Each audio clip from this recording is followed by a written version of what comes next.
Mari kita dengar teman-teman sekalian perkataan para ulama berhubungan dengan masalah tafsir beberapa ayat-ayat Al-Quran juga dikuatkan dengan beberapa hadis Nabi alaihi salatu wassalam. Yang pertama coba renungi surah Ar-Rum. Surah nomor 30 ayat 41. Sekali lagi surah Ar-Rum ayat 41. Surah nomor 30.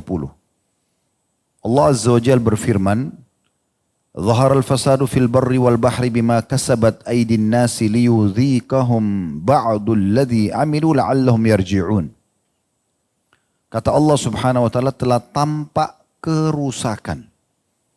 Jadi Allah gunakan bahasa kerusakan di darat dan di lautan disebabkan karena perbuatan tangan manusia, dalam kurung terjemahannya maksiat. Supaya Allah merasakan kepada mereka sebagian daripada akibat perbuatan mereka agar mereka kembali ke jalan yang benar. Di ayat ini Allah Azza wa Jalla menterjemahkan kepada kita semua kerusakan itu sama dengan maksiat. Artinya siapapun yang berbuat maksiat, baik dia pribadi atau dia sebarkan kepada orang lain, justru itulah awal permulaan kerusakan semuanya. Kerusakan udara, kerusakan hubungan, kerusakan kemarau, hujan tidak turun, dan segala macam. Banyak orang pada saat melihat banjir, gempa, tsunami, dan apapun yang semisal dengan ini, lalu mereka menganggap, oh ini fenomena alam terjadi. Mereka tidak mempelajari apa kira-kira sebabnya. Abdullah bin Mas'ud radhiyallahu anhu itu kalau mendengar guntur saja yang biasa kita dengar menggelegar di langit sana, maka beliau langsung mengatakan kepada orang di sekitarnya, sungguh ini adalah peringatan yang sangat tegas dari Allah yang di atas langit sana kepada penduduk bumi.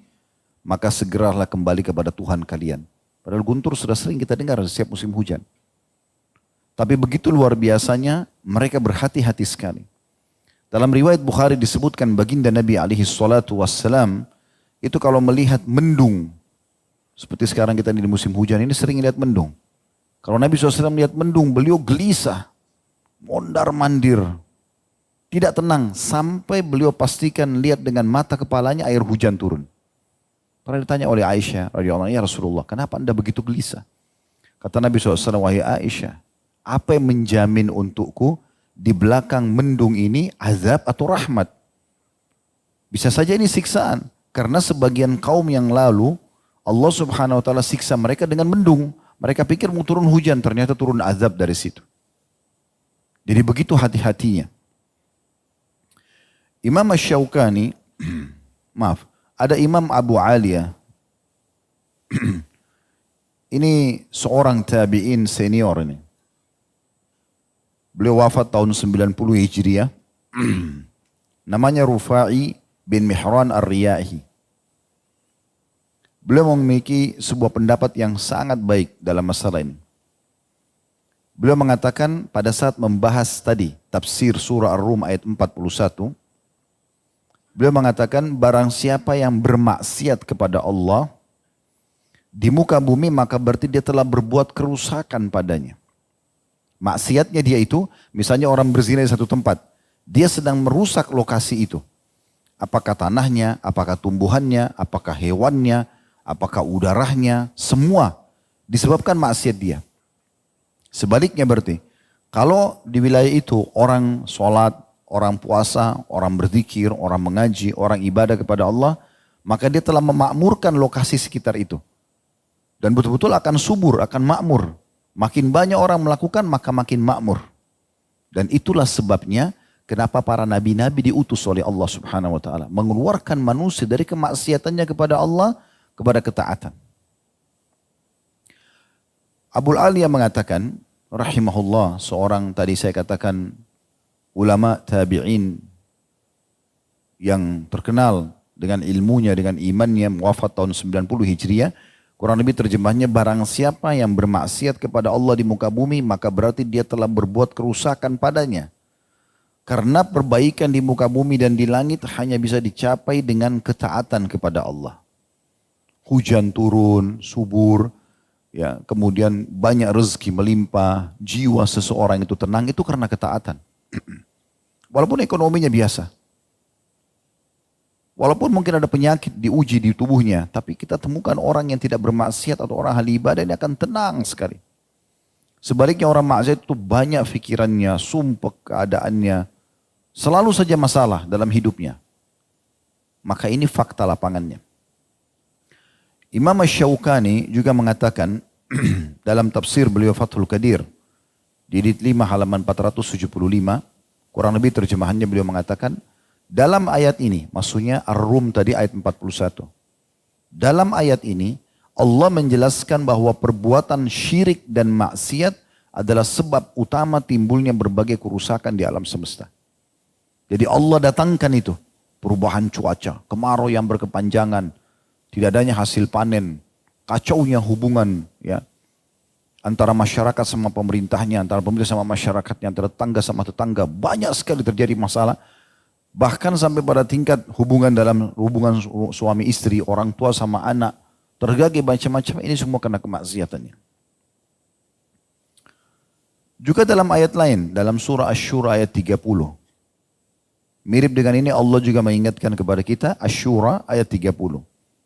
Wa ma asabakum min musibatin fabima kasabat aydikum. Dan ketahuilah musibah apapun yang datang kepada kalian itu disebabkan karena dosa yang kalian lakukan. Dan Allah memaafkan sebagian besar dari kesalahan-kesalahanmu itu. Dari surah Asy-Syura ayat 30 ini ada seorang ahli tafsir yang lain, Syekh Abdurrahman As-Sa'di rahimahullah, dalam tafsir beliau Taisir Karimur Rahman. Salah satu tafsir yang masyhur. Di halaman 759 beliau mengatakan begini, kurang lebih terjemahannya. Allah Ta'ala memberitahukan bahwa semua musibah yang menimpa manusia baik pada diri, harta maupun anak-anak mereka. Serta pada apa yang mereka sukai, kendaraannya, pekerjaannya, semuanya. Semua yang menimpa dalam bentuk musibah tidak lain adalah hasil daripada perbuatan maksiat yang pernah mereka lakukan. Jadi semua itu sebabnya. Makanya Ali radhiyallahu anhu punya perkataan yang sangat baik untuk kita renungi. Beliau mengatakan Allah Azza wa Jalla telah menyampaikan kepada kalian semua tentang sumber masalah kalian. Masalah apapun sumbernya cuma satu. Dan Allah juga sudah ajarkan kepada kalian jalan keluarnya. Orang di sekitarnya bertanya, wahai Amir Mu'minin, waktu itu di zaman beliau jadi raja. Apa yang Anda maksudkan? Apa sumber masalah kami dan apa solusinya? Beliau mengatakan sumber masalah kalian dosa. Itu saja, maksiat. Dan Allah memberikan solusinya taubat. Yang uniknya ini, banyak orang sudah tahu ini, tapi tetap melanggar maksiat. Yang pasti konsekuensinya dekat dengan hukuman. Sekarang rasionalnya kita kerja di satu perusahaan. Perusahaan sudah kasih nih pelanggaran-pelanggaran ini ya. Lalu ada orang mengatakan, nggak apa-apa deh, saya langgar aja. Dia bisa bilang gitu. Oke, berarti dia siap untuk menerima konsekuensinya. Udah nggak apa-apa telat datang, nggak usah kerjakan nanti aja. Berarti dia siap, harus siap dengan konsekuensi ada hukuman, kan begitu. Banyak orang ugal-ugalan, sudahlah nggak apa-apa. Nanti kalau ketahuan baru gampang, paling juga baru ada SP1, SP2. Dia tidak sadar sebenarnya dia sedang melakukan kerusakan buat dirinya sendiri. SP1 surat peringatan satu pun sudah tidak baik, merusak citra dia. Di depan pemilik perusahaan, di teman-temannya, di tengah-tengah masyarakatnya terancam. Bisa saja SP2-nya keluar pada hari yang sama. Mungkin langsung SP3 dan dikeluarkan di PHK dan akhirnya keluarganya terbengkalai tidak bisa hidup. Nah itu maksiat. Ya. Bahkan banyak sekali pertengkaran yang terjadi antara rumah tangga, tidak dikaruniakannya seseorang itu anak, atau misalnya ya ributnya suami istri, atau misalnya orang tua sama anak. Kalau sudah punya anak pun kadang-kadang ribut. Bahkan ada orang subhanallah lahir dari sperma dia pembunuh dia. Karena income yang diambil hasil haram, selalu bermaksiat, mabuk-mabukan, zina sana sini. Maka akhirnya Allah subhanahu wa ta'ala buat dari keturunan dia justru pembunuh dia. Anaknya membunuh dia karena ingin merebut harta misalnya. Berapa banyak terjadi kasus? Hampir seluruh dunia banyak kasus terjadi seperti ini. Makanya sebagian salaf, sebagaimana sering kita sebutkan ini ya, Yang Ibnu Qayyim rahimahullah sebutkan dalam buku beliau Ad-Da' wad Dawa. Beliau mengatakan sebagian salaf mengatakan aku tahu aku sedang bermaksiat kepada Allah di saat aku melihat perubahan sikap dari keluargaku. Sebagian di antara mereka bahkan mengatakan pada saat aku melihat perubahan sikap dari tungganganku dan tikus yang ada dalam rumahku. Mungkin kita sering lihat tikus di rumah kita tapi kita anggap biasa saja. Udahlah itu tikus. Ya. Hewan kebetulan lewat. Atau ada got dekat rumah saya. Sebenarnya bukan itu. Artinya kalau kita betul-betul bertakwa kepada Allah Subhanahu wa taala mustahil itu terjadi. Bukan cuma itu, bau busuk aja yang tercium di hidung sebagian ulama salaf dulu. Mereka lewat satu tempat tercium bau sampah saja. Biasa orang lewat dekat sampah tercium baunya. Tapi kalau mereka lewat dan mereka merasakan itu langsung mereka beristighfar kepada Allah Subhanahu wa taala. Karena tidak mungkin Allah sampaikan di hidung dia kecuali dia yakin itu adalah ada teguran. Ada teguran. Di beberapa pekan yang lalu juga sudah kami sampaikan bagaimana Daud alaihissalam Allah uji, Allah datangkan bangkai dilempar di depan singgasananya, langsung beliau sujud tidak angkat kepalanya sampai Allah Subhanahu wa taala menurunkan firman-Nya kalau ini adalah hanya ujian saja. Menguji imannya Daud alaihissalam baru beliau angkat kepalanya.